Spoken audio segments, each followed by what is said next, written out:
Guys, welcome back to Resistance Chicks. We're your hosts, Leah and Michelle. Today is November 22nd, 2020. We have an excellent show for you today. We're also pet sitting. Let them be free. Stuart the Brit and Brit Baza say nobody wants to go to Scotland anyway. Well, it's pretty. Merkel's Germany tells Trump not to bring troops home from Afghanistan. And so I say, bring them home. Bring them home.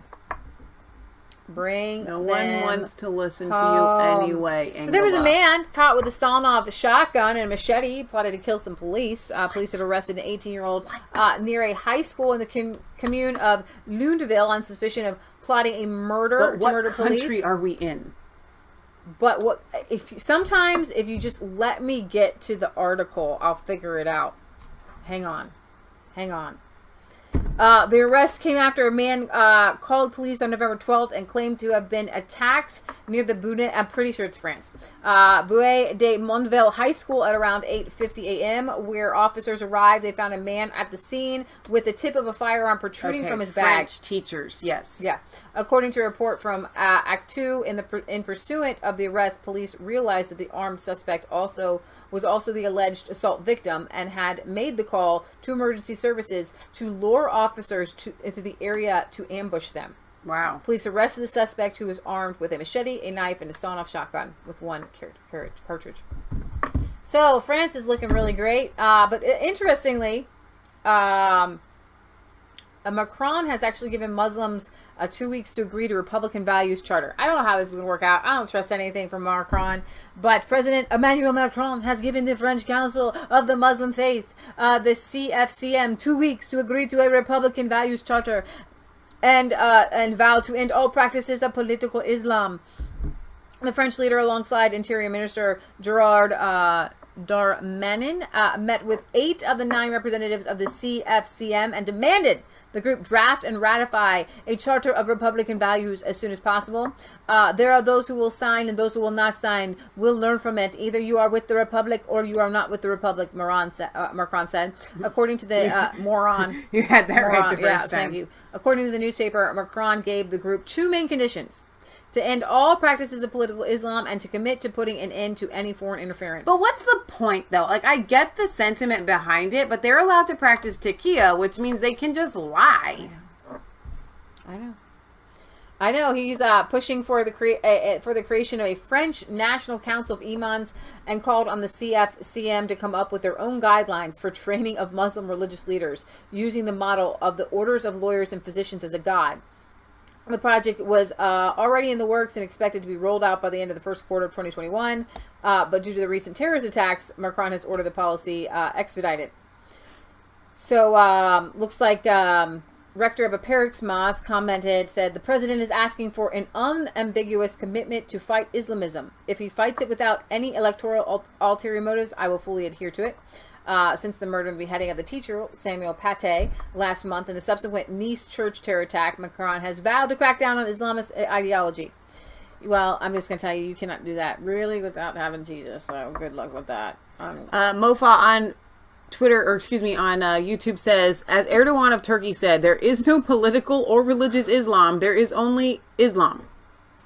You know, it's hard to tell because nobody tells the truth. Now, in the Swedens, we're going to spend over $1 billion to fix the no-to-go zones. So, the Sweden city of the Gothenburg is looking to spend over $1 billion, US dollars, in an effort to remove the city's 6 no-go zones from a police list of vulnerable neighborhoods. The police can't go there, and so instead of sending in the Vikings, we send in the monies.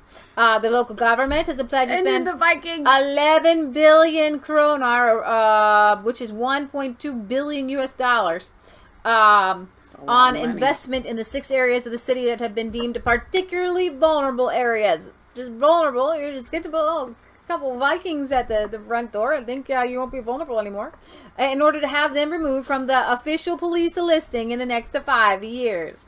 The money is set to be invested into security, new construction projects, removal of graffiti, and improved waste management. TJ Johansson, CEO of the company Framatinde, who helped businesses hire staff in the variety of industries, said the ambitious goal of moving the areas from particularly vulnerable to vulnerable on the list is possible.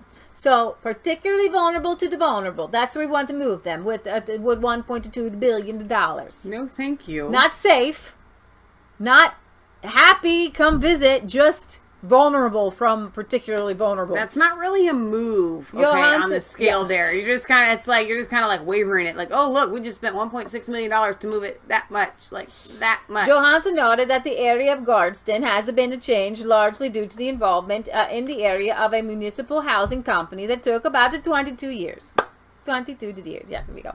The majority of the cash, 7.5 billion kroner, will go toward construction projects in the areas of Bixespot Garden and the Tiernaderden and the Burden and the Leverderden. Our grandpa, hang on, for new viewers that are enamored by the hats, I'm watching the chat. A viewer sent us these. Wasn't it Dale? I think so. Dale, didn't you send these hats? Dale has sent several of the hats. We have several here. We need more. We don't have a French hat. Oh, yeah. We don't have anything like a beret or something, but we are Swedish.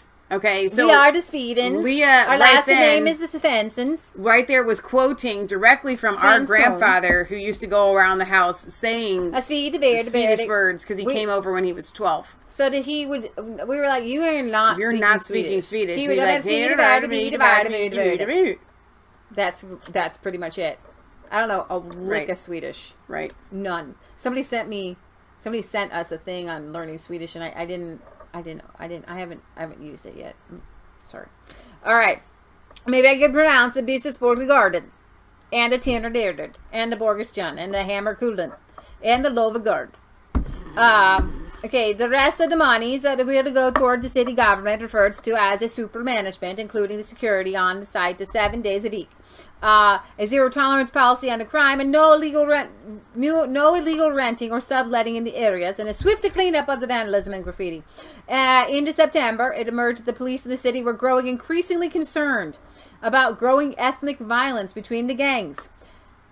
You've got these Vikings over here with these Vikings. No, just they're not the Vikings. They're not really Swedish. It's kind of laughable, actually. So the ethnic violence is a nicer way to put it, as people who aren't Swedish.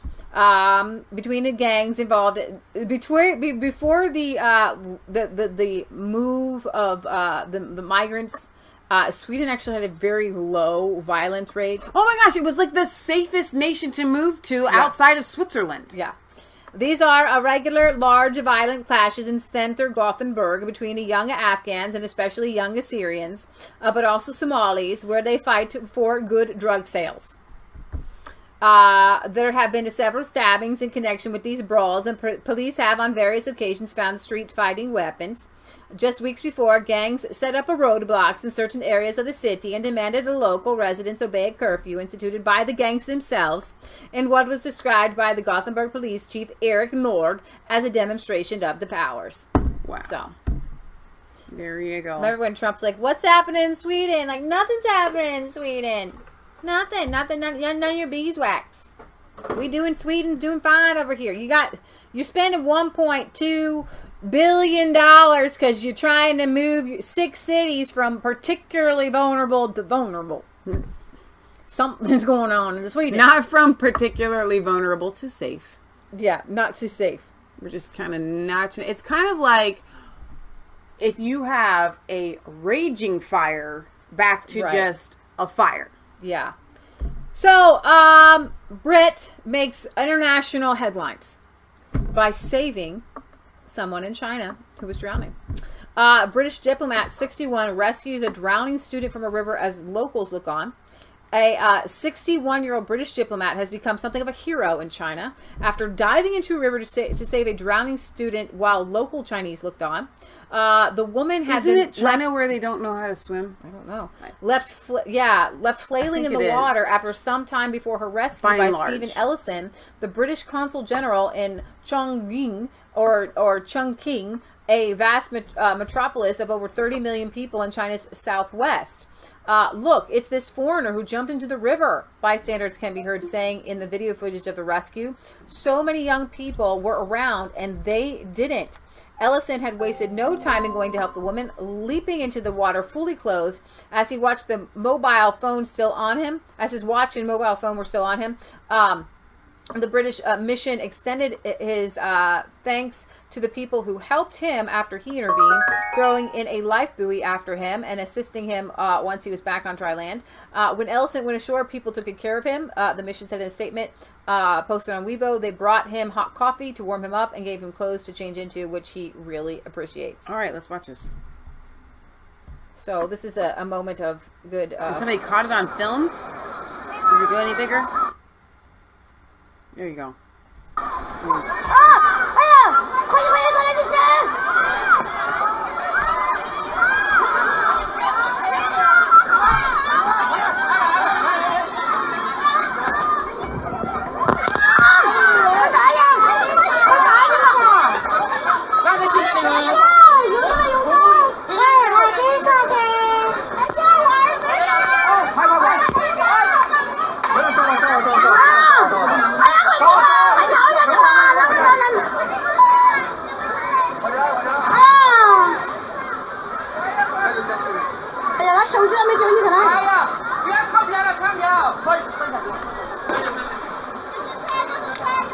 What happened to her though? Like she wasn't even like trying. Like did she pass out or something?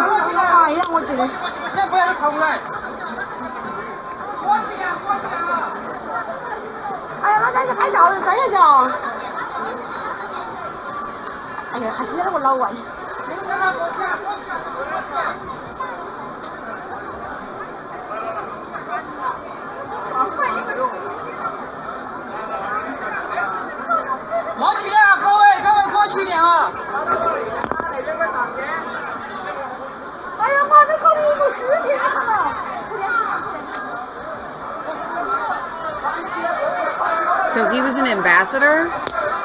Is that what you said? The British consul, I think. That's what he said.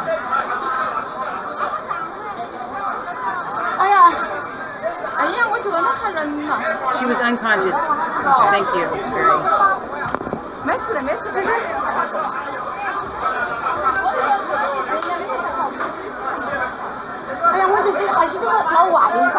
It's not easy to get a body out of water like that.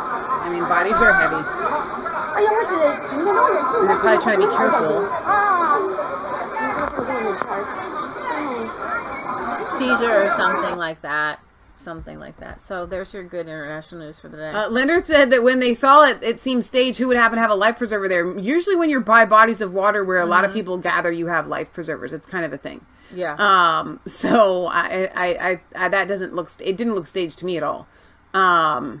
What a hero. Well done on you, old chap. So, the Vatican's financial scandals deepen. Oh, you mean when they're like not busy investing in like Hollywood has uncovered cash movies and gold coins in an official's home.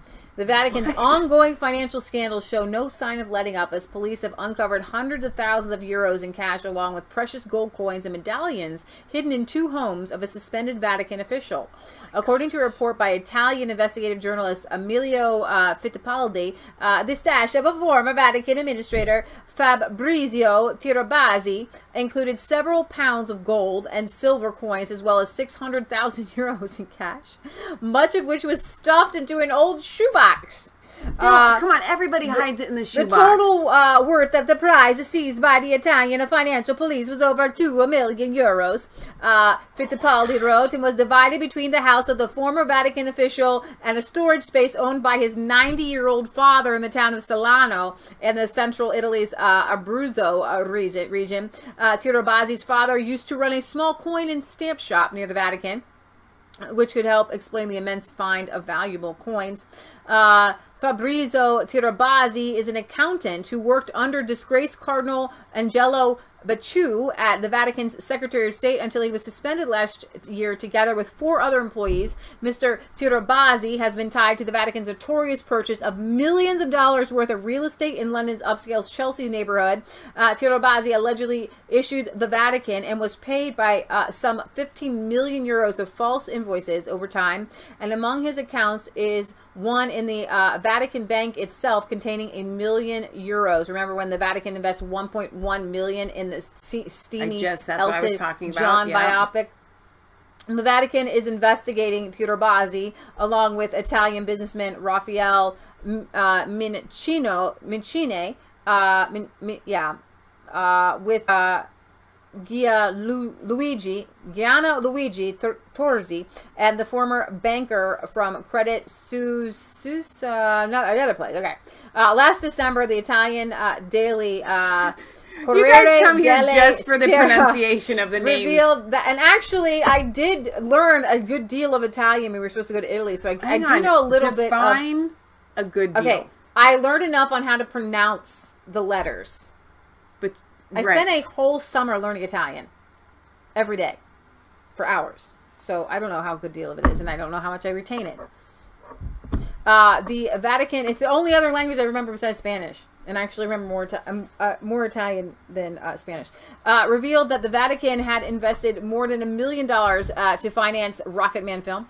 The Vatican Secretary of State had also invested in Lapo Elkan's eyewear and lifestyle products company. The Holy See prosecutors looked into a series of Vatican investments made through the Malta-based Centurion Global Fund that financed projects including real estate, mineral water, websites, and film. So now, I do have a question because we do know that the Vatican is kind of like its own little city, right? And they have their own police. So that begs the question, if this person lives like in Italy, but not within the Vatican, can they prosecute the person? Can they, what kind of laws do they have? What kind of that's a good question. Recourse can the police there? Do they have a judicial system? I mean, so the Pope's, I wanted to make one line of demarcation here before we go on to Dominion here. Pope Francis has urged seminarians in Rome to offer the world a solution to the great evil that afflicts it, an evil laid bare by the coronavirus. Protect the world from the great evil that afflicts it, the pontiff told students at the Jesuit-run Pio Latino Seminary on Friday. The pandemic has put us before the great evil that afflicts our society, laid it bare, and we can really feel it. Without ever identifying what this great evil is by name, the Pope seemed to hint that it represents divisions and a lack of universal brotherhood. Globalization overcame borders, but not minds and hearts. The virus spreads relentlessly, but we are not able to give a unified response. The world continues to close the door, rejecting dialogue and rejecting collaboration, refuses to open up sincerely to the common commitment for a good that reaches everyone without distinction. This is the spirit of the world, so it moves, so it works. So this is very interesting because we have our Archbishop Vigano, who says, yes, the great evil has been laid bare, and it is globalism.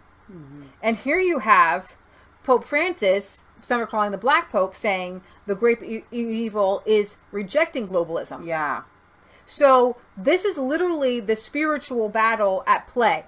And I would much rather have, at the March for Trump last Saturday, Marshall, what's his name? Something Marshall. He read a statement from Archbishop Vigano, who is he's just awesome. If you haven't read his statements, you need to read them. And he's been talking about the Great Reset. He's been talking about globalization. He's talking about like the inner workings of the Vatican and the Catholic Church. And there is a fight of good and evil. And the Pope is coming out, and he's on the side of Boris Johnson and Prince Charles and Klaus Schwab and Joe Biden. These people have put themselves on a side. The rest of the world is on the other side. It's like, so there is no Republican Democrat right now. Yeah. There's you either are a Great Reset person, right, or you're a humanity person, right? Okay, you're a freedom-minded person. And like I said, like Alex Jones says, if you're getting this, you are part of the resistance. If you're listening to me, this is this is Radio America being sent out to the communist bloc. Okay? We are going to defeat this evil. We are going to overcome this evil because we know what it is. They're telling us who they are. They're raising their hand when you see the words Build Back Better, globalization, Great Reset. There's your enemy. They're the enemy of humanity, and they're enemy of God and God's plan for humanity. But we do need what we're talking. I've heard people, moms calling it a great reformation. I've heard people call it a revival. I've called, people have seen that there is something going to happen in 2021. Yeah. There's going to be a change. But the evil that has reared its ugly head is going to lose all its power because it has expended everything. It's at the end of its rope. Okay, so technically I had to do a little Googling because of everything that everybody said. The Vatican is its own country. Now, I called it its own city. Online it says city, state, whatever. It's you could, for all intents and purposes, it's its own so Italy is not doing an investigation. Country. The Vatican's doing its own investigation into itself. So Robin, I think, had said that's the reason why the Pope can't currently leave the Vatican, because he would be prosecuted. Carrie says that Pope is talking about fighting evil. Okay, I am Catholic, but that is not my Pope. And a lot of Catholics feel the exact same way that you guys do. Marshall Taylor. Thank you, Robin. Right. So I thought I had the video, but I don't. So we're going to go on to Dominion, because guess what? We're going to Canada. Lizette says, I'm sure if there's property connected to the Vatican, then the Vatican can have a case against the guy. Yeah. Yeah, probably. There's a lot going on. Rebel News is doing a lot of really good things that I would have loved to show. They're doing a whole expose on Canada, how Manitoba's government needs a reality check on their COVID. On the COVID restrictions in Canada are insane. And the fines that they have given out to businesses, I want to show you guys in a second. Law enforcement. And I think we're just the people to give it to them. But I need your help to do it. In intensive care due to COVID-19, and just 190 people have died because of COVID-19 since the beginning of the pandemic. However, the province was recently plunged into full lockdown, and the premier, like Patrick Brown before him, has hired private security, COVID mercenaries really, to enforce the lockdown on an unwilling public. Look at this. Private security officers will crack down on rule breakers after shoppers crowded into big box stores where many bought, if you can imagine, non-essential goods during the first weekend of the province's latest lockdown. The province has hired security firm G4S Canada to boost its enforcement of COVID-19 regulations, and their personnel should be handing out tickets. Not Canadian police or their little Mounties or whatever, but they've hired a security firm to hand out tickets in the name of the government? Yeah. How is that legal? This weekend, Premier people? Brian Pallister said Tuesday all of Manitoba was put into code red restrictions last Thursday, forcing most non-essential businesses and services to close. Now look at this tweet from the Premier, that alleged conservative named Brian Pallister. He tweets, "We're all part of Team Manitoba. If you see something, say something, voice your concerns, and share information by calling our COVID-19 Manitoba tip line. Nothing says we're all a big fat team, and we're all in this together, like calling the cops on your neighbors for having a birthday party." And Pallister, he really means it. Look what he's doing to the people of Manitoba. A specific fine of $298 is being put in place for not wearing a mask in indoor public places, which is required under the current public health orders. Enforcement officials can issue this fine. All other fines for individuals related to public health orders remain at $1,296, while fines for businesses are $5,000. Now, I took this next information directly from the Government of Manitoba COVID-19 website. the Manitoba government advises that ongoing enforcement efforts by more than 3,300 personnel across various agencies that are empowered to enforce public health orders to protect Manitobans continue. This includes RCMP, law enforcement. This is the list of victims of government heavy-handedness. It's probably going to make my video today a little long, but I want to list them all in case you're government heavy-handedness. Since enforcement A began in April, total 307 warnings and 200 tickets have been issued. Some examples of tickets began in November A. Included $5,000 ticket to the Bar Italia in Winnipeg for operating with 7 patrons on the outdoor patio. Of 7, 5 were in possession of liquor. I think she was getting ready to read all that. Well, I'm going to read it. Okay. The $5,000 ticket in the Pembina Hotel for failure to ensure patrons vacate by 11 p.m. A $5,000 ticket. $5,000 ticket to Pony Corral Restaurant and Bar in Winnipeg for failure to ensure patrons vacate by 11. And it goes on, and it goes on. Probably going to make my video today a report.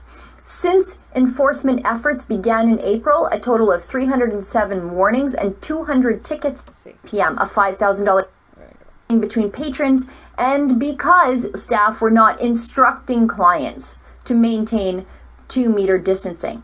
A $5,000 ticket to McDonald's in Neepawa for failure to take measures to ensure physical distancing between patrons. Some patrons were observed less than 2 meters apart. This is unbelievable. A $5,000 ticket to the Gillam Motor Inn for not ensuring contact information was obtained from patrons dining or drinking in the premises.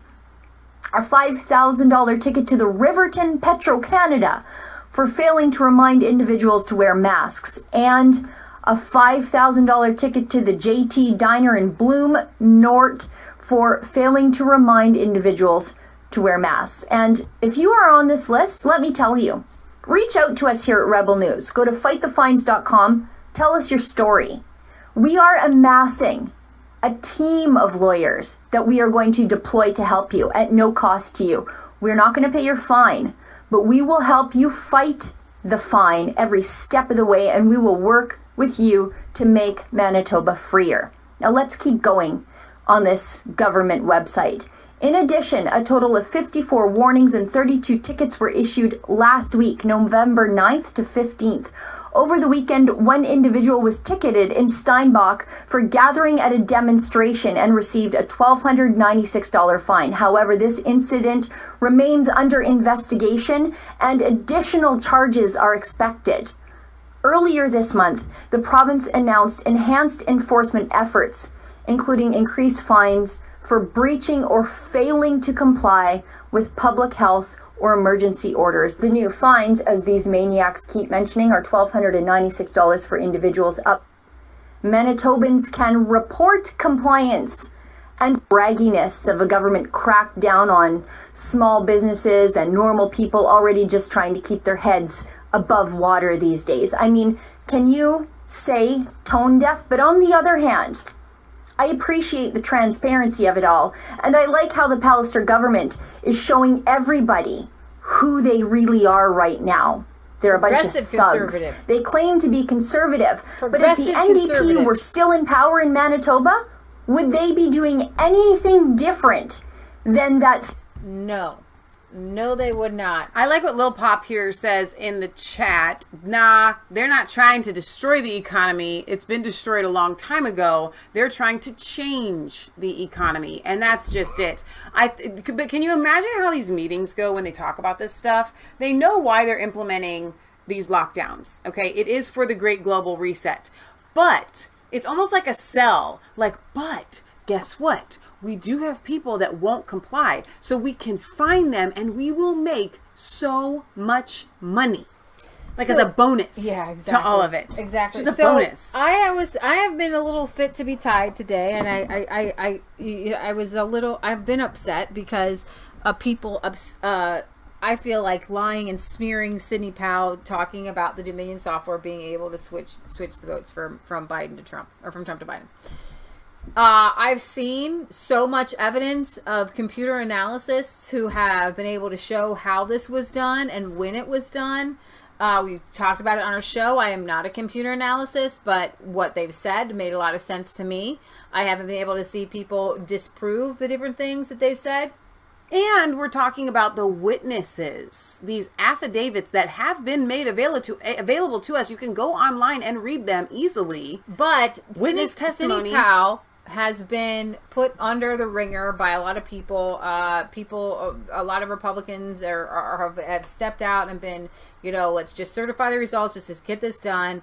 We haven't even looked into this stuff. It makes my stomach turn because I believe Sidney Powell, and I believe that she has the goods, and I believe that she has the information. Now, she had the goods on General Flynn not being some Russian asset and not doing anything, and the fact that he was set up, and she has been a tenacious lawyer on our country's behalf. She was a federal prosecutor. She's not a dim-witted nimskull, and nothing about her life has ever shown that she is anything less than smart and capable. Now, she is building a case, and she says when she drops it, she will drop it. She'll release the Kraken. It's biblical. But what people do with testimony is up to us and how we see it. You can frame anything. The Nazis framed themselves as good people. The Nazis framed putting people into a concentration camp or burning them alive as good. Whether the American people see Sidney Powell's evidence, whether the judges see it, the way it is presented, that's for us to pray that the truth is out and that people see it. I don't see how they can't. But, well, they're acting like she's coming to court and saying the glove just didn't fit. Exactly. So when I saw this video from Rebel News in Canada, everything fit in a box for me, and maybe it doesn't fit in a box for other people, but it probably does for you if you're watching me. Because these people, for 4 years, put us through this crazy Russian hoax that said that Donald Trump was a Russian agent. They impeached the president over a phone call that we know that Joe Biden and his son Hunter Biden were making money, and they tell us making money in the Ukraine. And they're telling us that there was nothing untoward. The mainstream media, and even people on the right and the left, there's nothing untoward with Hunter Biden in the Ukraine. There's nothing untoward in that laptop. 10% for the big guy. They're telling us not to believe our lying eyes. Right.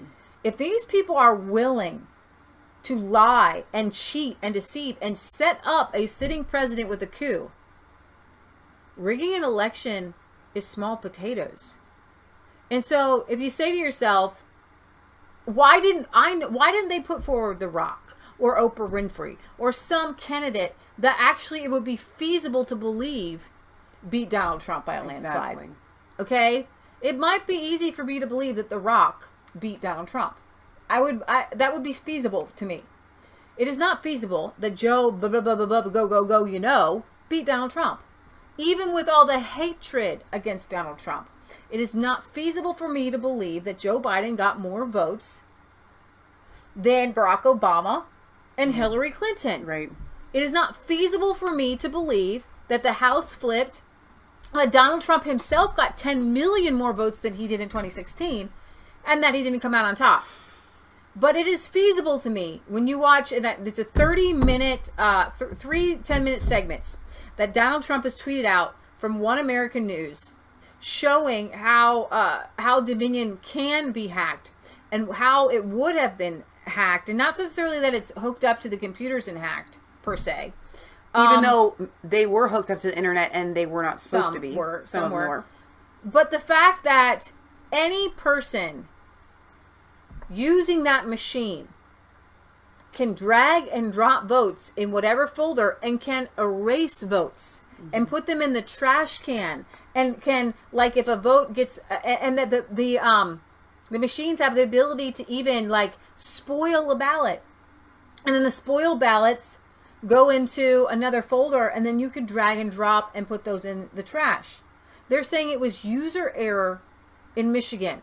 That to me says they did that on purpose, that they flipped it on purpose, and the user did it on purpose. These Dominion people, they are Serbian, Canadian, Venezuelan. Are any of them American at all? The two CEOs are Canadian. Okay, so let's go to Canada here. Hi there, we're looking at office space for 215 Spadina. We're wondering if this is the right number. I'm actually going to put you through to my partner, Maya Olick. Okay. Before we do that, we're looking at a few spaces, but we're just hoping for something a little bit more like sustainability oriented. And we saw the green wall in the lobby, and we just sort of see that there's other businesses there that are sustainability oriented, and we're wondering if there's sort of like a community. We're more of a left-leaning organization. We want to make sure that our peers and community members also reflect sort of our values. So we just want to make sure that this is sort of the right fit. Yeah, certainly would be. You can see that by the tenants, certainly would be. Now, we're talking about the building that Dominion is housed in, that is also housed with the Tides Foundation, which is funded by George Soros' Open Society Foundation. Today we broke some pretty stunning news standing outside of this very building. If you recognize it, it is the headquarters of Dominion Voting in Toronto, Canada. Why they're headquartered here? Well, that's a great question to ask. The story we broke yesterday is that they were sharing an office floor, not just an office building, but an office floor with George Soros' Tides Foundation here in Canada. We were lucky enough to catch the evidence before it was able to be deleted. We even checked on that box right there to prove that, yes, Tides Canada was here, and so was Dominion Voting, sharing an office floor. Now, unfortunately, that was after they removed the physical signage from inside. Yeah, Dominion Voting and Tides Canada, they asked the landlords here to remove any physical mention of their name. They missed that call box, but the Dominion software that 28 states in the United States use has this tiny little office building in Canada, and they have removed their placard within the last 2 weeks. Remove the signs. You can see it here. We got it all recorded. Could you tell us one thing though?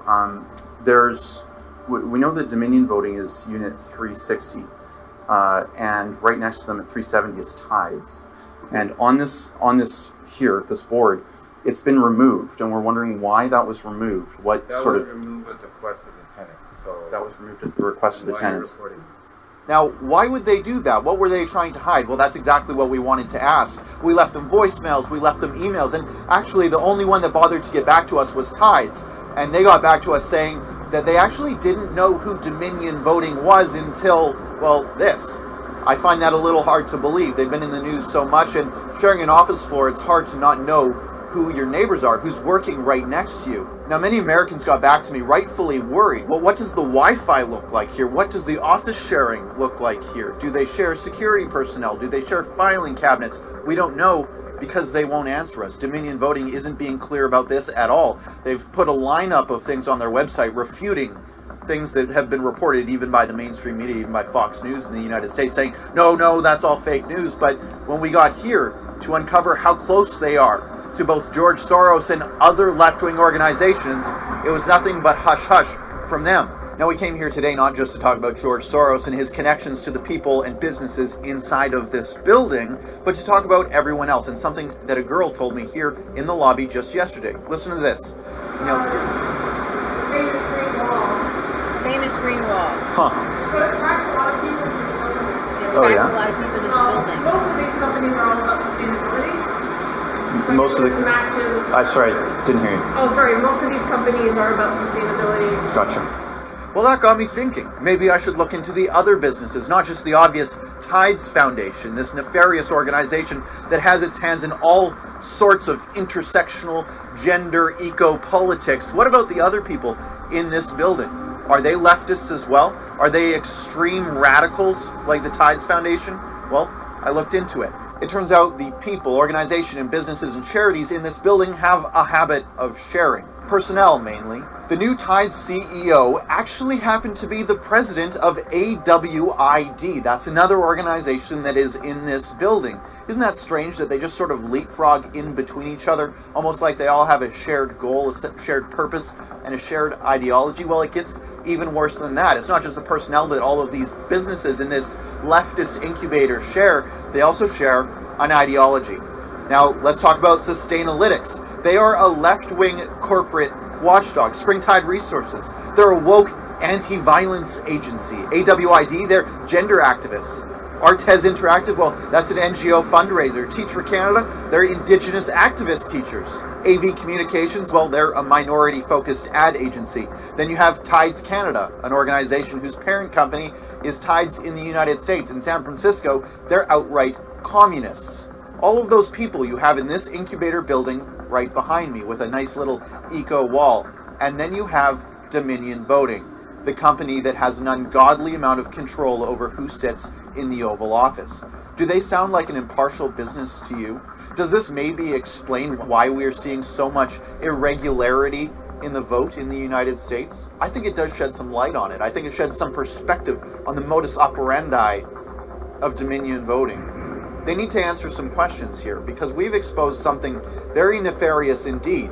Not just their close ties to George Soros, someone who gives millions upon millions of dollars to the Tides Foundation, someone who spends as much of his money and capital as possible on making sure that leftist politicians are elected across the world. What are they doing in an incubator with the rest of these leftist organizations, and why didn't they get office space literally anywhere else on planet Earth? Why right here? Was their office space subsidized by George Soros? Well, it's a question worth asking, isn't it? We're just wondering if what sort of the ideology is of the businesses who work in there. I'm running late for a meeting and I don't want to talk. Sorry. I'm sorry. Sorry? I'm sorry, I'm running late for a meeting and I don't want to Oh, it's okay. We'll just walk. Do you work for Dominion Voting at all? Do you work for Dominion Voting? I didn't consent to this video. Do you work for Dominion Voting? If not, we'll leave you alone. Well, no, but I just don't know why you're filming me and you're asking me questions if I didn't consent to that. No, it's not a consent thing here on a public sidewalk, but if you do work for Dominion Voting, we are certainly interested to talk to you. Why do you think Dominion Voting chose a leftist incubator to set up office, to set up shop?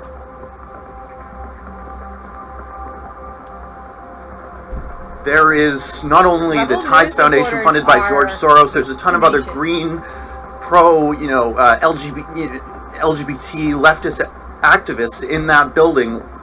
Why would...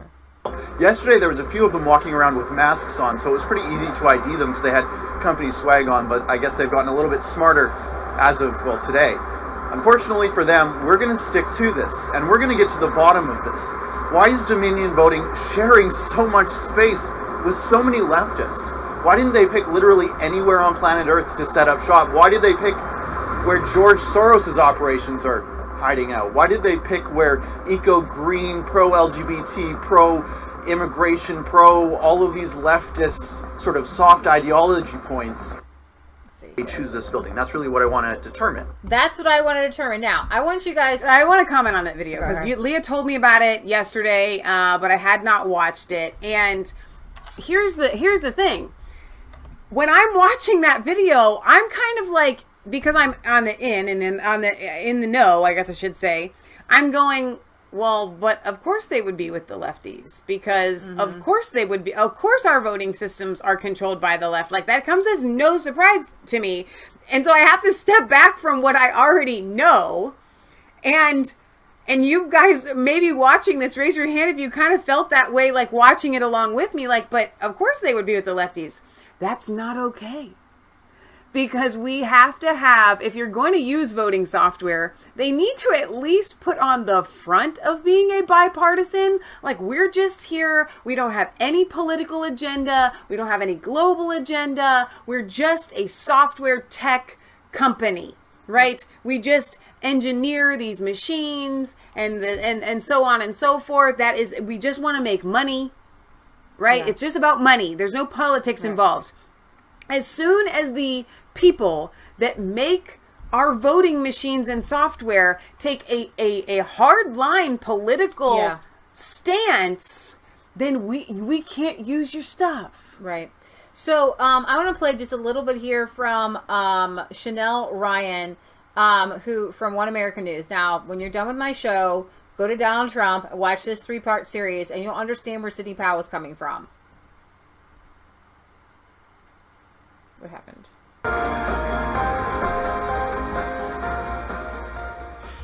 In this edition of One American News Investigates, we look at Dominion voting systems and its role in the 2020 presidential elections. Glitches, errors, money trails to powerful Democrats. Dominion is just one of 3 major companies providing voting systems to America. But Dominion captured headlines when it was discovered it had glitched 6,000 votes, giving Biden a fraudulent win. This was not an isolated event. Michigan affirmed its Republican loyalties by voting Trump 62%, beating Clinton by 4,000 votes.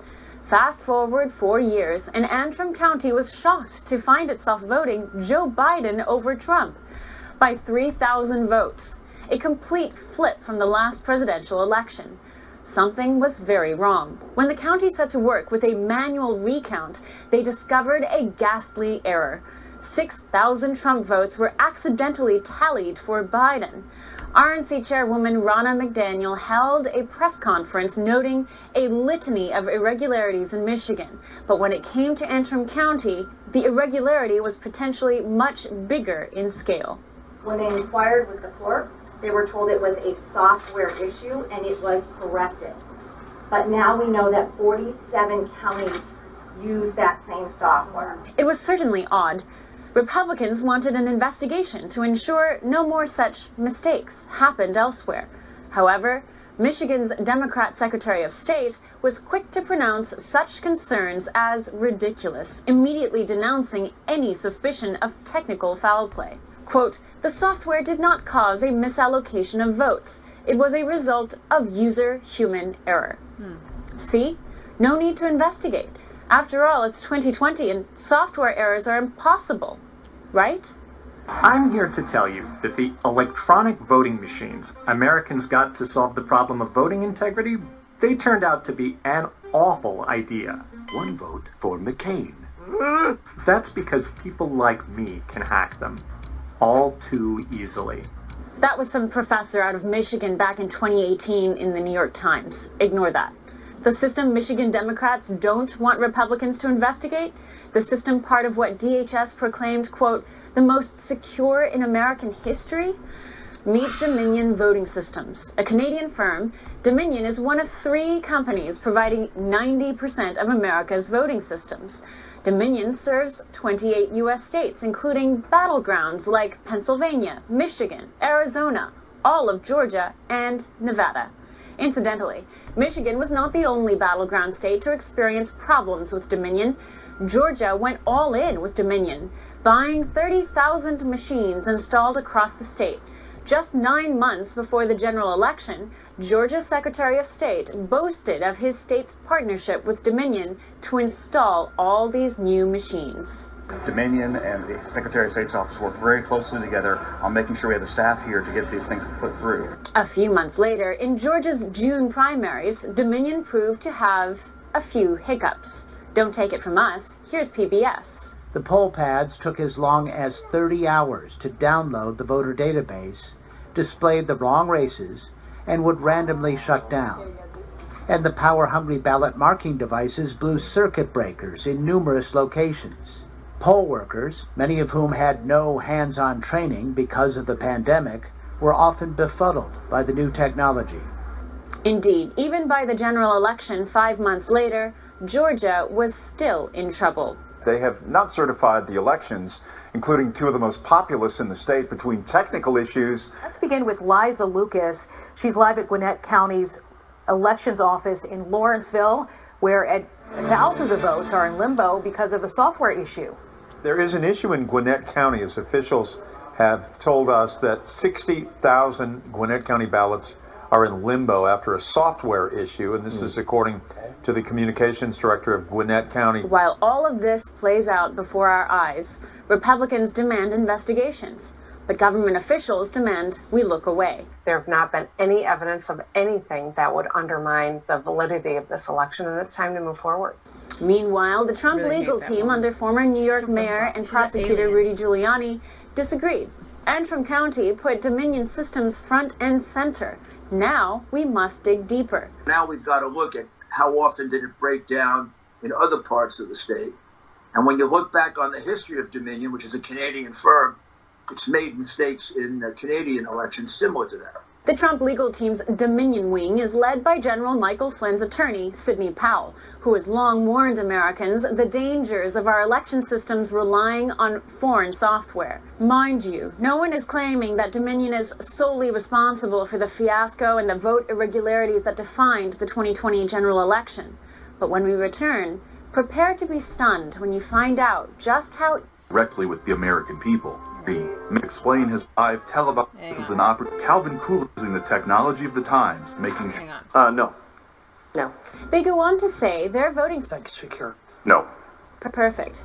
Here are the heads of the top 3 voting systems telling Congress as much. Is there any method of voting that's 100% secure? No. No. No. They go on to say their voting systems are mostly safe. But here's a Senate letter from December 2019 slamming these 3 companies. Election security experts have noted for years that our nation's election systems and infrastructure are under serious threat. The Senate letter then highlights how the top 3 voting systems, ES&S, Hart Intercivic, and Dominion voting systems, quote, have long skimped on security in favor of convenience, leaving voting systems across the country prone to security problems. The lawmakers who wrote this letter? None other than Senators Elizabeth Warren, Amy Klobuchar, Ron Wyden, and Congressman Mark Pocan, all Democrats. 1 year later, now that America is asking whether Dominion tampered with our votes in Joe Biden's favor, where are these Democrats now? In the last 2 years, Dominion aggressively marketed itself to every state in the union, and while Georgia went all in and lived to regret it, one state gave it a Texas-sized thumbs down. Upon testing Dominion machines and its accompanying systems, the state of Texas concluded Dominion was too, quote, fragile and error-prone, and could not be trusted for safe and secure elections. So what makes the machines fragile and error-prone? Ron Watkins, so I'm going to play here a bit from Ron Watkins, explain to you what makes these so fragile. Have way too much power. Let's see here. To control the internal features and settings of the system. Just reading the Dominion manual, Watkins says he understands the system enough to devise an alarming number of ways to alter vote counts across an entire precinct using Dominion. I was looking at this manual with the mindset of a penetration tester. An administrator would have the ability to delete ballots, reset counts, delete entire batches, etc. There's a lot of things that they can do. Watkins notes, while there are legitimate reasons for such controls, there's no mention as to whether there's a way to track or hold users accountable for deleting or altering ballots. Dominion will train between 2 to 6 workers per county who are appointed by the county to undergo election systems training. These 2 to 6 workers are trusted to not tamper with the final tabulation and counts while transferring data between the ICC, which is the ImageCast central tabulation software, and the county. So that this transfer process is literally just dragging some folders on a Windows computer onto a flash drive, then physically handing the flash drive to the county. What I want to know is, during this handoff, are these people being watched by auditors or to make sure this flash drive isn't switched out for something else? Are these folders being dragged correctly onto the flash drive? Has the data been altered before or after it's been handed off? This is where the security problem magnifies. Do you trust the worker who logs into the tabulation machine to drag the correct votes onto the flash drive? Are they dragging all the votes? Theoretically, you could swap the flash drive for a different flash drive. There's no accountability there. And then once the county commissioner or whoever accepts that flash drive, gets the flash drive, do you trust them to not go in and edit the contents before they report it? As Georgia underwent its recount 2 weeks after Election Day, flash drives were found with uncounted ballots on them. Over 2,700 votes had been forgotten in the initial count. 1,500 of those votes were for Donald Trump, 1,100 for Biden. So another issue is keys. The keys to the machine are digital devices. It's unclear what the device is. It might be like an RFID device or USB or something, but it is clear that it's a digital device that holds some kind of cryptographic key on it. If you lose this physical key to the machine, then you lose absolute security of the entire precinct. Say Philadelphia was storing these keys in a warehouse and they were robbed and the only thing stolen were these keys and a laptop, then you should consider their entire election to be illegitimate because they have lost the physical security of the system. That's just what happened in Philadelphia 1 month before Election Day.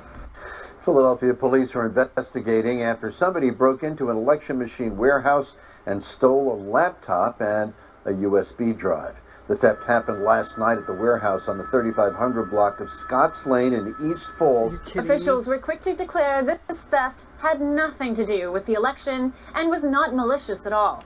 Hang on, pause right there, because I remember when that happened, I think we might have even talked about it on our show, but when they just said, because I remember saying like, everybody's like, it was just a laptop and just a USB drive. But if the USB drive was the key to these machines, yes, it happened. It literally happened. Okay, continue.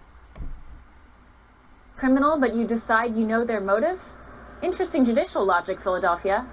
Meanwhile, local reporter posted this video on social media where he's seen walking around that same warehouse without being noticed. We covered this. Whoever stole those keys in Philadelphia has admin access. Do you trust a random thief who has administrative access to the voting machine? It's not a random thief. They could have theoretically been able to make as many keys as they want for Philadelphia. On election night, Donald Trump led Joe Biden by 800,000 votes. Major precincts reporting. In the dead of night, that lead disappeared.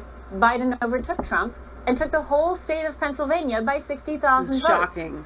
That 60,000 vote bump came from the very Philadelphia county in which the drive and laptop had been stolen. Watkins' list of concerns about Dominion's vulnerabilities went on. Watkins found it strange that algorithms for ballots with just one candidate on it, called an undervote, were so complicated. And it is unclear what happens to these ballots. The computer may or may not throw out your vote. Another concern, right after the 2018 midterms, Pennsylvania made a custom request. They requested Dominion change the system to read a straight Republican or straight Democrat ballot, but oddly, read an individual candidate separately from the rest of the straight ticket choices below. I looked at the font they're using, and it's part of the Arial family of fonts, A-R-I-A-L, which is a sans serif font.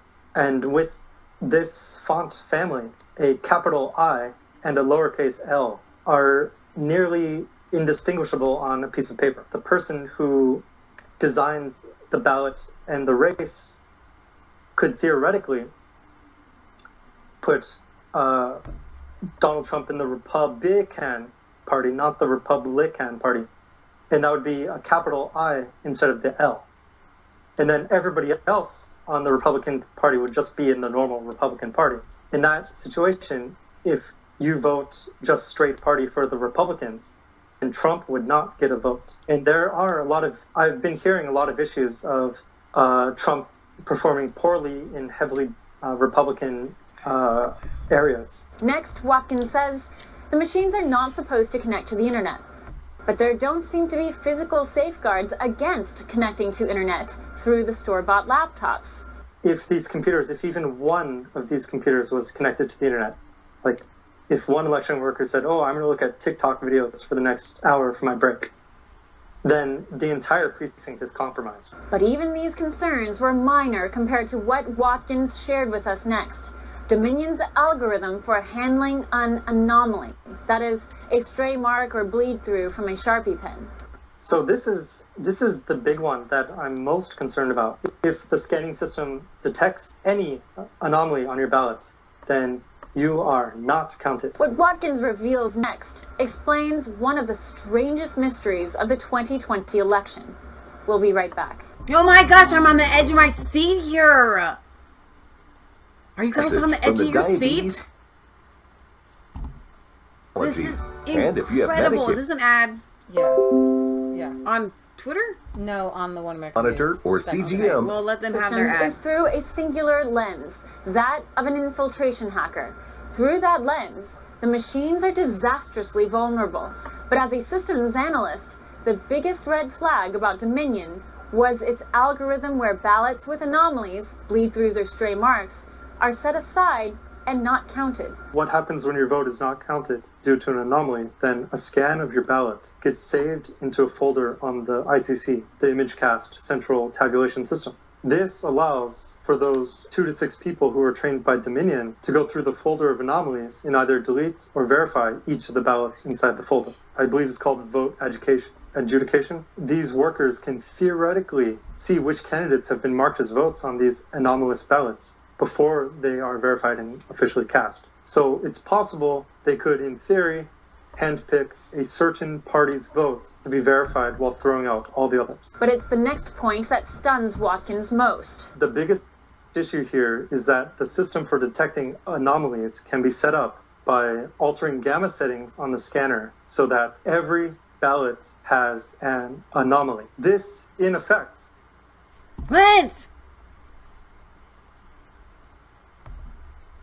gamma settings on the scanner so that every ballot has an anomaly. This, in effect, allows those 2 to 6 trained people to go through and hand check every single ballot before they are verified and cast into the tabulation system as an actual vote. That last point explains to me how certain candidates can get 130,000 votes at once with 0 votes going to the other candidate. It explains to me how or why vote workers in places like Arizona might have given Sharpies to certain voters because they might have wanted that specific vote to be caught by the anomaly system and hand verified at a later time. Watkins says this is a task for the feds. My recommendation is for data forensics teams, federal data forensics teams, to seize or subpoena the ICC ImageCast Central Vote Tabulation machines, which are just Windows 10 off-the-shelf machines. Go through and see how many votes hit or how many votes arrived into the folder which is specifically set up for anomalies. This one bug has to affect an entire election. And it's not even a bug, this is a feature. One that would allow enormous batches by the hundreds of thousands to be decided on by a few unmonitored workers. Your vote doesn't matter in these districts with the Dominion machines in them because these 2 to 6 people trained by Dominion have ultimate control. It doesn't take a genius to realize that setting the gamma levels incorrectly makes all the battle become anomalies, which you can then go through later. Who are these 2 to 6 people that get to look at who you voted for and decide whether the anomaly on the ballot was good or bad? There's nobody behind them, nobody checking them. Oh, what are Sharpies exactly for people outside the USA? So it's just a permanent, well, this is a generic version I got, it's from Lowe's, but it's just a felt marker. It's permanent, supposed to be permanent. And they can bleed through, and they can your bleed ballot. through yeah, I don't have a good piece of paper here. But if I was Trump, I would investigate those 2 to 6 people per county first.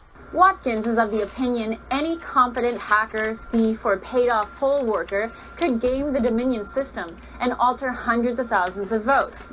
But a bigger question lurks. To what extent was this actually designed by the top on purpose? In September 2020, FEC United found... This is my name on the front of this piece of paper. That's bleed through. Do you see those heavy spots? And that's the back. And so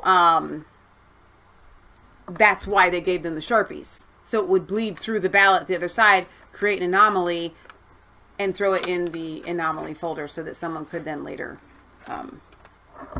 Joe Oldman had infiltrated Antifa to uncover journalists who were active members of the Antifa group attacking his company in Colorado. Joe, you infiltrated an Antifa conference call this past September and accidentally came upon a top Dominion voting systems executive named Eric Coomer. Describe that call and what it led you to find. It was interesting how the call started. Somebody says, "Who's Eric?" He says, "Eric's a Dominion guy." Someone actually said, "Yeah, hey, go ahead." Told him to continue speaking. and someone interrupts and says, what are we going to do if effing Trump wins? And Eric responds, and I'm paraphrasing this, by the way, don't worry about the election. Trump is not going to win. I made effing sure of that. And then they started laughing, and somebody says effing right. And so I just put a simple Google search to start, which was Eric, Dominion, Denver, Colorado.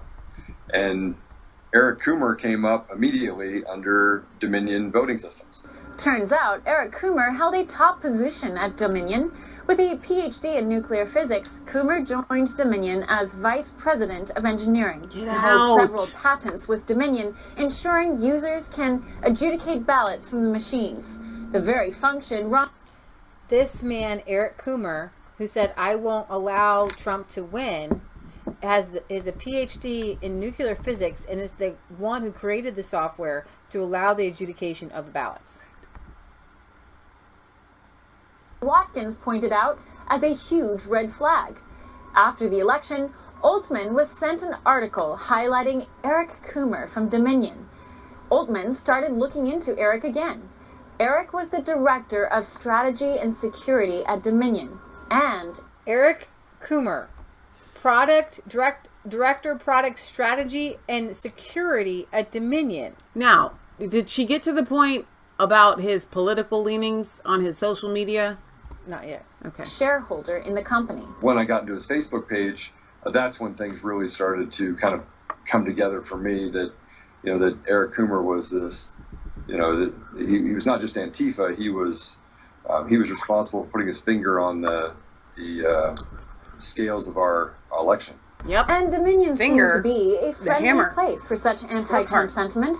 Coomer goes on to travel to battleground states all of 2019. Whatever they were building to coming into the 2020 election, that he made sure it happened. He made sure that that Dominion Voting Systems was in all the battleground states for the 2020 election. Eric shared 3 folders of screenshots capturing the disturbing profile of Eric Coomer, starting back in the 2016 election. So this is a rant. He says rant. Facebook friend land open call.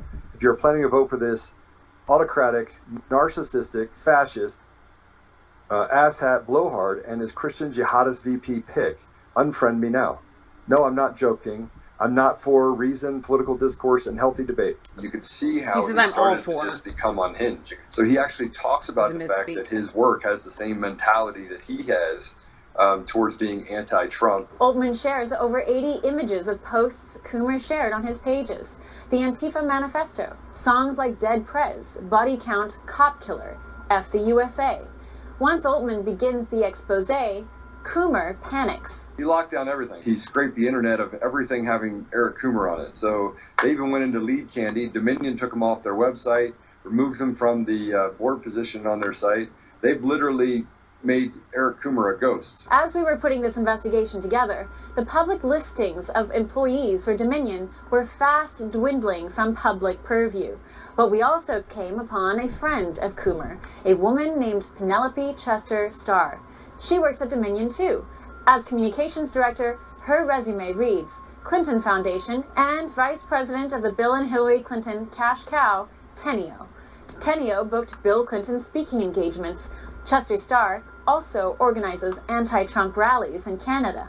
These are just 2 Dominion employees of dozens more with clear anti-Trump allegiances. In Coomer's case, he was in a position of power to actually act upon his rage against Trump and Trump voters. What does he mean when he says, Trump won't win, I made effing sure of that? Nothing?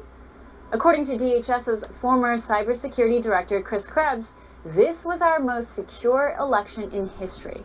Nothing to see here. Incidentally, Krebs's now infamous most secure election in history memo was co-written with the endorsement of the Election Commission. Dominion is on that commission. Dare we dig deeper? We'll be right back. Oh my gosh. Manage casual. There should never be another election conducted in this country, I don't care if it's for local dog catcher, using a Dominion machine and Smartmatic software. We have got to have an American company that uses paper ballots that we can all verify so every one of us can see that our vote is our vote. In the early 2000s, the election technology market had over 20 competitors. 20 years later, Dominion and 2 others dominate the voting technology market in America. We're going down. This is a problem, especially if their Antifa-drenched engineers are hell-bent on deleting half of America's voice. If they're saying this in the open, what are they saying behind closed doors? In 2014, Dominion partnered with the Clinton Foundation. Dominion admits this, but as sure as all, their partnership with the Clinton Foundation has nothing to do with how Dominion tabulates votes across America. Go ahead, believe them. Big media, big tech, and big government demand that you do. Meanwhile, citizens like Joe Oltman, analysts like Ron Watkins, news outlets like OAN, and lawyers like Sydney. So I'm going to go ahead and play a clip here from Sydney. And then we have to get going. We're pushing 3 hours. Yeah, wow. System was created and how it worked to accomplish the objective for Hugo Chavez. There are people who saw ballots being destroyed. We've got evidence from people who saw fake ballots being created.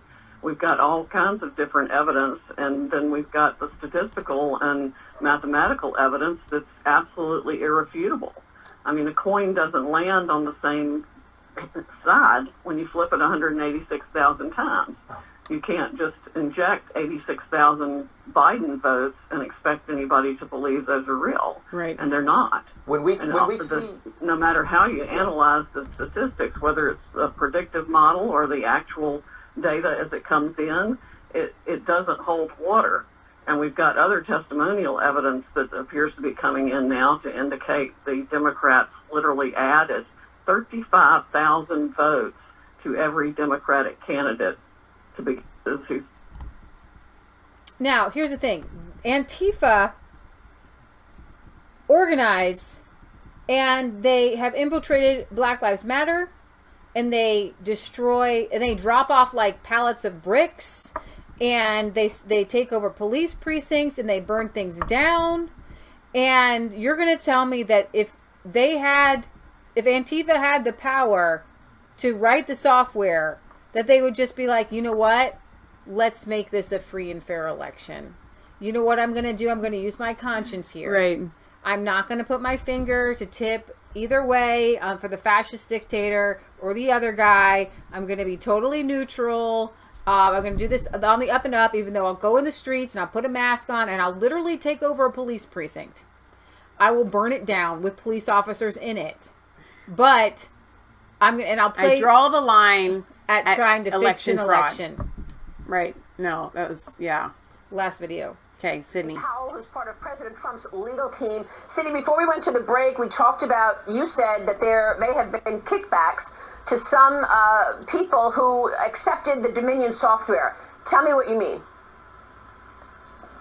Well, I mean, we are collecting evidence now from various whistleblowers that are aware of substantial sums of money being given to family members of state officials who bought this software. I mean, we're talking about $100 million packages for new voting machines suddenly in multiple states, and benefits ranging from financial benefits for family members to sort of what I would call election insurance, because they know that they can win the election if they are using that software. It's really an insidious, corrupt system, and I can't tell you how livid I am with our government for not paying attention to complaints even brought by Democrats, Carolyn Maloney, Elizabeth Warren, Amy Klobuchar, over the last several years in written letters with expert reports and some documentation of how corrupt this software is, and nobody in our government has paid any attention to it, which makes me wonder how much the CIA has used it for its own benefit in different places, and why Gina Haspel is still there in the CIA is beyond my comprehension. What Sydney was just talking about there with the kickbacks is, this is something that the global elites always do. And we can look at the largest example of that with Hunter Biden. We take the family member of a political person receiving a quote unquote gift or kickback so that it doesn't go directly to that person, and they think that they can fly under the radar this way. Okay, so Sidney Powell is saying that we know that Hunter Biden got all these kickbacks, right? Pay for play, because of Biden doing things that would benefit these other foreign nations, just like these smaller, whether they're governors or secretaries of state or whoever it was, to ensure that Dominion is able to put their voting system in there, then those people's family members are getting kickbacks. Here's the thing. They had an insurance policy in 2016. Do you not think that they had an insurance policy that was a billion times bigger in 2020? Right. They put forth the worst candidate in known history. And they didn't care, and he didn't campaign. Like, and they the kept whole him time in the basement. The whole time, Leah and I, we would be here on this show. You guys heard us week after week. What do they know that we don't know? Now, we knew that they had some election fraud. We had no idea that it was this advanced. Except for Joe Biden told us. Except for, and Sidney Powell says we call that a confession. Interestingly enough, I remember in 2016, the county that one of our best friends' family lives in, here in Ohio, was a swing county. It was a really big deal. Well, they just so happened to get one of these electronic voting systems specifically into just that county. Yeah. Why just that county? We use paper ballots. The county next door uses paper ballots. Why do you think that they push to get the electronic voting systems in the counties that are swing counties? Because they know that they need them. We know, and our friend said she kept trying to hit for the Republican, right, and it would go to the Democrat. Right. It happened to her twice. And she went to the election official and said, and the election official said, well, it shouldn't be doing that. And the next time, right, you have to go take a video, and you have to go be on Laura Ingraham, and then you have to ask everybody else who's going in. You have to tell them, you have to stand outside, and say, check and make sure if you're voting that it's going to the right direction, because my machine wasn't going in the right direction. Yeah. And you'd have to do that like all day long. Yeah. So this is part of our world show because well, what we talked about, Canadian, well, yeah, sent to Germany, started in Venezuela. But more than that, everything that we talked about, remember the start of the show was kind of thick and heavy, and it seems kind of negative and yada yada. The Great Reset. I wish I had more time to do some of the shows that I want to do, just independent little offshoot shows of thoughts and streams of consciousness that I have, and I will. But one of those things is, guys, this is the greatest. That's not the right word. Expose. This is well, no, it's the most massive. How are they accomplishing this? What is the connectivity? How are they doing all? It's not just money. Yeah. It funneled to Antifa or something like that. Okay, How have they been pulling this off for the past who knows how many years? We're like racking our brains. This is it. This system is the only reason that they are able to get away with everything they get away with around the world. When this goes down, it all goes down. And it's going to go down because God Almighty has declared 2020 the year that it burns. Well, I wouldn't say the system is the reason they can get away with things. I think that in the past that they just manipulated votes. I mean, we know John F. Kennedy's dad, he bought off the Chicago mob. I mean, there was no Dominion voting systems then. They just bought up and the mob got votes for them. What were they called? The cheerleaders, oh shoot, they had a name in Uncle Barry's book. Oh. Well, oh shoot, I always want to call them the cheerleaders. Yeah. But no, you're right. That's why they had to manipulate the African American vote. They've always manipulated votes. They didn't need to do it with George Bush or Clinton.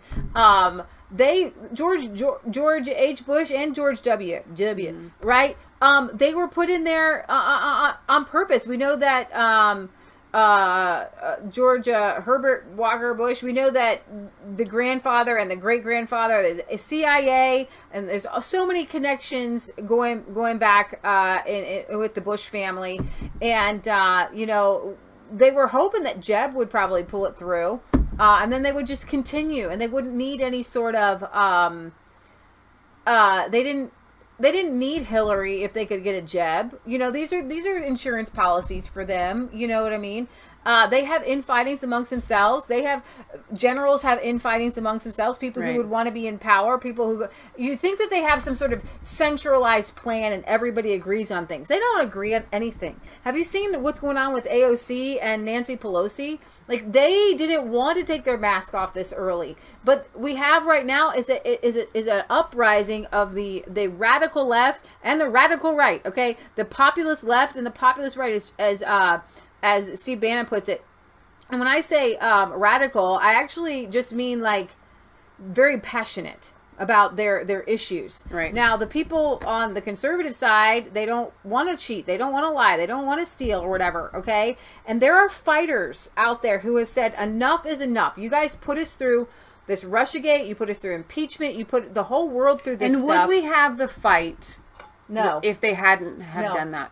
Mm-mm. No. No, the pit and would we have the ammo? No. This is the pit that they dug for themselves. Okay? What they did to Kavanaugh, okay, when they let Michael Avenatti on that says, you know, Kavanaugh was a gang raper. Like, here's the thing. They can never say, oh, we don't delve in conspiracy theory here. Right? They can never say that ever again. And so now we create our own narrative. And you have to see who you trust and who you don't trust. I know that Sidney Powell is a federal prosecutor, who knows her stuff, is a former federal prosecutor who knows her stuff, and she knows the corruption in the system. That you can't call a bluff with a bluff. Exactly. Okay? You have to back it up when you call somebody's bluff. And, you know, it was fortunate that that Bill Barr got in and it was exposed, but it doesn't make it wouldn't have been less true if Bill Barr wasn't the Attorney General and it was still Rod Rosenstein running ramshod over General Flynn. And people would, if Bill Barr wasn't in place and kind of allowed a little bit of sunshine here, people would be calling Sidney Powell a conspiracy theorist. And you know who else would? Tucker Carlson. This is Tucker Carlson. I remember. He was not on board with Flynn being innocent. Right. The people at Fox News were like, no, Flynn pleaded guilty. Right. And that is it. It doesn't matter. He pled guilty. It doesn't matter if there were rumors. Everything that Sidney Powell uncovered was based on what she heard. And there's a difference between a rumor and what Sidney Powell sees and hears and knows to be true and what she takes to be true. She had a rumor that these 302s that were changed existed. Yeah. Okay? There was help with Devin Nunes. There was help with Jim Jordan. And there was help there with a handful. But the Stefanik, whatever I say your name. Stefanik and other people got on board after a lot of this stuff was exposed. Thank you to Kash Patel. If it wasn't for Kash Patel, who is now at the DOD, I would trust Kash Patel with my life, and I would ask him to sit down with Sidney Powell and go over these things. Yeah. Same thing with Devin Nunes, right? So Devin Nunes is still fighting. Jim Jordan is still fighting. These are men that remember when Devin Nunes was called a conspiracy theorist by even people on the right in Fox News for trying to say that the FISA warrants, people thought that Carter Page and Papadopoulos might have done something wrong. Okay.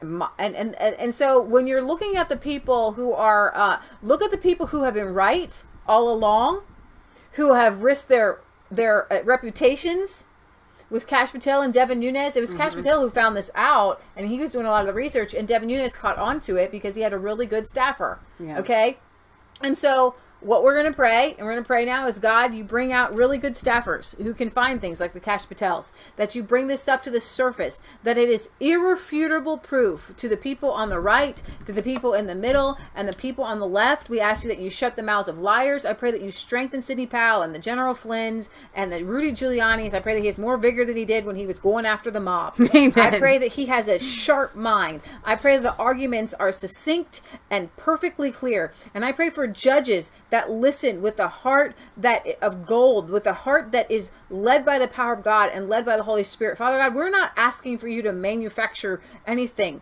We know that Donald Trump won. Yes. We're asking for you to show it to the rest of the American public and to the rest of the world that it's irrefutable evidence. And I pray that Sidney Powell knows exactly where to file these things and exactly the right time. And I pray that the dominoes, when they begin to fall, that you have set up the dominoes so that they literally fall in a perfect line down to the very end. And it is dominoes that the devil and these satanic people have set up. I know I sound crazy, but guess what? I am not crazy, because Donald Trump is not a Russian agent, nor did he need to be impeached, nor was Flynn any sort of Russian agent, nor did Flynn do anything wrong.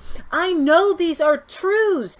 There are four. There are four. There are not five. I don't care. You cannot going to make me say there's five when there's four. I know Donald Trump won this election, and I don't know why it's about Donald Trump, but it's about the times changing and moving. And Father God, we ask that you get the glory. I pray that you rise up an army of believers who know exactly what to do, exactly what to say. I pray for the Ollies and the Alex Joneses and all the different Newsmaxes and One American Newses and the Chanels and all these people who are risking their whole reputation on trying to get the truth out there. And I pray that you vindicate them times a million, and that this will be the straw that broke the evil camel's back, and that they all get swallowed up in some sort of black hole, and we get our country back. And I pray that you raise up good men and women who will take office, who will help deregulate our country, bring our country down from all its control. And I just speak to this great reset,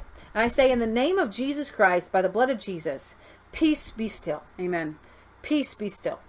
In Jesus' name we pray. I pray that you encourage these people. May they not be afraid, but may they be glad and excited. Was when the devil goes around with pitchforks and pointy ears, then you know that you're winning. In Jesus' name we pray. Amen. Amen, amen, amen. So today was, you got like bonus show. We were going to do a mail call at the end, but we've gone way too long. Barry, we'll just have to wait till next Sunday. Hope your package can wait. Or one day this week when you're actually in the chat. We've got a couple of other things that you guys have sent. I think Darren's package came, so we will do another mail call, but just not today. I think Darren's package that I was trying to find missing ballots, because I was like, there was no slip. There was no, like, I had to give them a tracking number. They still couldn't find it. So yeah, that's crazy. Ellen says, Maryland governor bought corrupt COVID tests from Asia. I just tweeted to you the article that President Trump tweeted. Oh, wow. That's crazy. All right. Donna Davis says, thank you, ladies, Patriot Warriors. We love you guys. We are on Parlor right now. I am under Masfaith3, Masfaith3. Leah is there on as Resistance Chicks. She has far more followers than I do, so you guys need to help me catch up. But be following us there. I'm actually posting far more content on Parlor than she is, so you should be following me. Masfaith3. Masfaith3 with one S. And Michelle, your name's there too. You should be able to My name is there, Michelle Svensson. Yes. So please be following us on Parlor, but you can also find us on Twitter as Resistance Chicks without the K, and on Facebook, and all of our other content or platforms are in the description under our YouTube video. 107. Send us your letters. We want to read them on air. Milford, Ohio 45150. Exactly. I don't think I have any other business to attend to for today. They say your hair looks good, Brandon. Thank you. I wonder how many other governors did that. Ellen wants to know. Carrie says, you actually kept me on the edge of my seat today, even hooked up my Bluetooth and took you to the shower with me. Raise your hand if you've done that with other things. I definitely have done that before. So, how do you think we consume so much information? Exactly. Exactly. We take it with us everywhere. We're going to keep bringing you guys your subscribers content. Went up by one. Economic Democracy had asked me to share with you guys kind of the idea of, and I don't want to do this, I'm only repeating, the idea of tithing to Resistance Chicks. Do not do that. But it's a nice thought, okay? I think it was, maybe it wasn't Economic Democracy. This was Stuart, the Brit, actually. I'm sorry, I'm getting my emails confused. I get so much. I think it was Stuart, the Brit. I'm so sorry, guys. I read these things and it goes, and I got so much coming. But when I respond to you, I know who it is. But my point is, thank you for your donations. It must have been Stuart the Brit, because he said it's like going to, this is church. This is Isaiah 58 Ministries. Leah is an ordained minister. I'll get to the finger in 1 second. My point is, if you want to donate to us, we will put it to good use. I promise you, we are doing this kind of full time. between the research and stuff like that.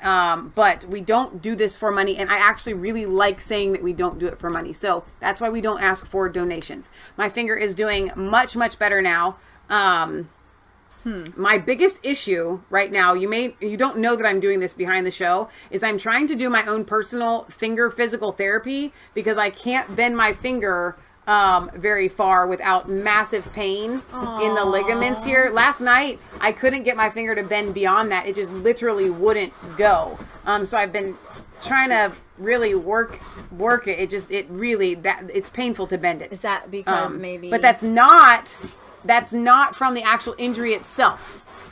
I don't know if that's just from the inactive use or some sort of ligaments in there or a bruise or something. I don't know, you but kept it straight for so long. Yeah, it's definitely tight and very painful when I try to bend it until I can't really even make a full Are you putting fist. the highly Christian straight on it now? Yes, yes.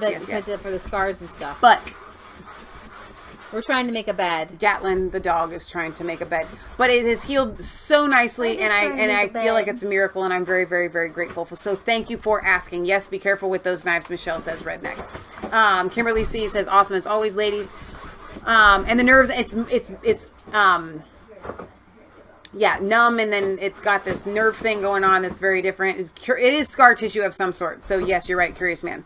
All right, we're gonna sign off. Patriot Galley will probably be replaying this on our Resistance Chicks channel at some point later today. I'm not sure when that will be, but we are also on Rumble, getting a lot of followers there. I don't really quite understand it, but people seem to like it, and we are there. It just takes a while for our videos to get analyzed. They don't always play right away. So, all right, I think that's it. Remember, it's not just a conspiracy theory if it's actually the truth. This is really happening. It's really going down, and you should be at more peace now. I'm really speaking at what we should be, because I go around and sometimes I feel like I can't eat because I'm so like worked up about it, but not because I'm upset or scared. It's just like, this is intense. We're in the middle of this battle that we're winning, and oh my gosh, it's huge, and it's going to happen, and everything we've been praying for is going to happen, and oh my gosh, and that's how I feel a lot of the time. So there you go. All right, we're gonna sign off for real this time. Be good.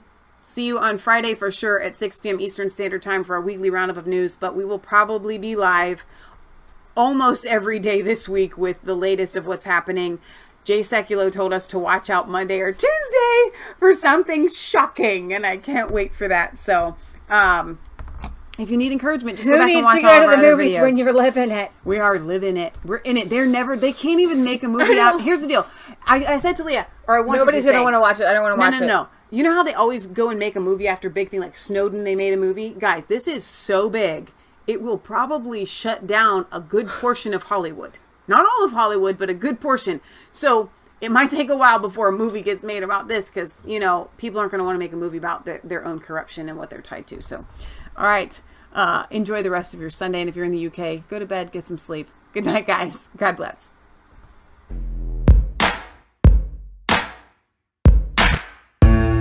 Was cold all alone. No, it's home every day. So afraid, but you call my name.